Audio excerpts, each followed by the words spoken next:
Direct बात कर रहे हो, और जैसे वो बोल रहा है वैसे तुम कर रहे हो। और वो जो है लाखों रुपए की ठगी कर दी उसने उस बेचारे गरीब लड़के से, और उसको आत्महत्या करनी पड़ी। तो ये सारे भाजपा ही कैसे निकल रहे हैं, सारे के सारे। उसके बाद चली आगे कहानी, चलती रही। अब ये कर दिया इन्होंने नेक्स्ट, जिसके साथ कांड कर दिया इतना बड़ा। ऐसा कांड तो पूरे देश के इतिहास में नहीं करा किसी ने। धर्मेंद्र रौतेला मुर्दाबाद, धर्मेंद्र रौतेला मुर्दाबाद,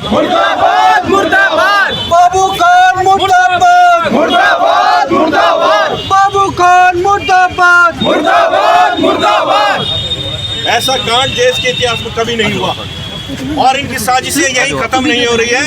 जैसे ही परसों मैंने ऐलान किया कि भाई अब हम कोई बड़ा करेंगे, यूकेडी की रैली को फेल करना है, तो इन्होंने क्या करा, इन्होंने हाकम सिंह को पकड़ा कि हाकम सिंह को पकड़ो, पेपर लीक दिखाओ, जिससे कि युवाओं का ध्यान सारा डाइवर्ट हो जाएगा।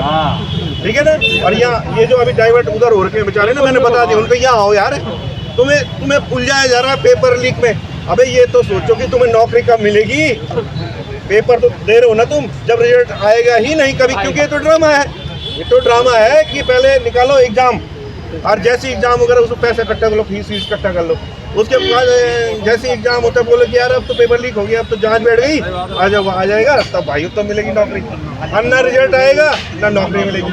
और बाई चांस 1-2% कोई नौकरी लगेंगे तो राजस्थान के लगेंगे पोस्टमैन, सही बात, हरियाणा के लगेंगे, बिल्कुल सही। यहाँ का कोई चपरासी भी नहीं लगेगा। भाई मैं झूठ बोल रहा हूँ तो बोलो, लग रहा है तुम्हारे भाई बहन संविदा पे लग रहा है, तो उसके लिए जल निगम वालों के लिए, जल संस्थान वाले 25 साल पुराने वाले ही नौकरी निकाल रहे हैं।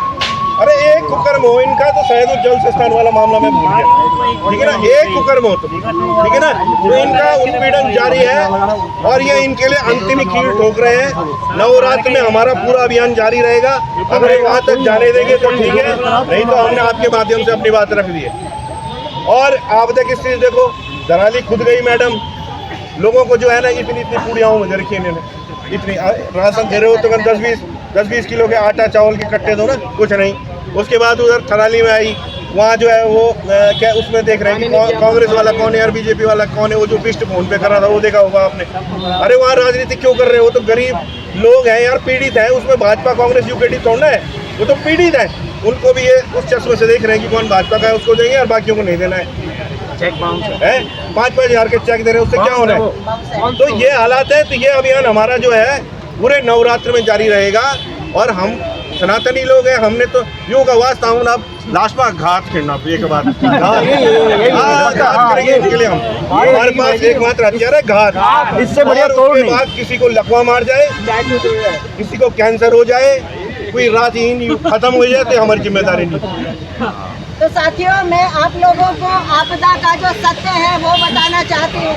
आप लोग सब मुझे सोशल मीडिया में जो लोग भी फॉलो करते हैं वो देख रहे होंगे, पिछले 40 दिन से 7 अगस्त से लेकर मैं आपदा के लिए राशन इकट्ठा कर रही हूँ पूरे प्रदेश में, और हिमाचल प्रदेश से भी 1 ट्रक राशन का आया है। ये नौबत इसलिए आई, मुझे अपने भाइयों से भीख इसलिए मांगनी पड़ी क्योंकि सरकार सोई हुई है उत्तराखंड में, और मैं गांव में गई हूँ। लोग मुझे कह रहे हैं नेपाल जैसी स्थिति बनने को तैयार, हर महादेव। तो आपको मैं बताना चाहती हूँ कि उत्तराखंड के गांव से लोग मुझे रिक्वेस्ट कर रहे हैं कि हमारे गांव में राशन भेजिए, हम भूखे मर रहे हैं, हमारे पास राशन नहीं है। 30-40 फोन में रोज सुनती हूँ, और बिल्कुल भूख से त्रस्त है। और वहाँ पर भी राजनीति की जा रही है, क्योंकि भारतीय जनता पार्टी के लोगों को 10-10 हज़ार रुपए के चेक बांटे गए हैं, लेकिन बाकी लोगों के नाम डिलीट कर दिए गए हैं। जो मुझे पर्सनली लोगों ने बताया है कि हमारे साथ ऐसी नाइंसाफी हो रही है। और जब मैं बसु केदार एरिया में थी तो बसु केदार की वजह से आज धामी मुख्यमंत्री हैं, उन्हीं लोगों के साथ में इतना अत्याचार हो रहा है कि पशुओं से बदतर जिंदगी जीने के लिए आज उत्तराखंडी मजबूर हो गए हैं गांव-गांव में। बहुत बहुत धन्यवाद।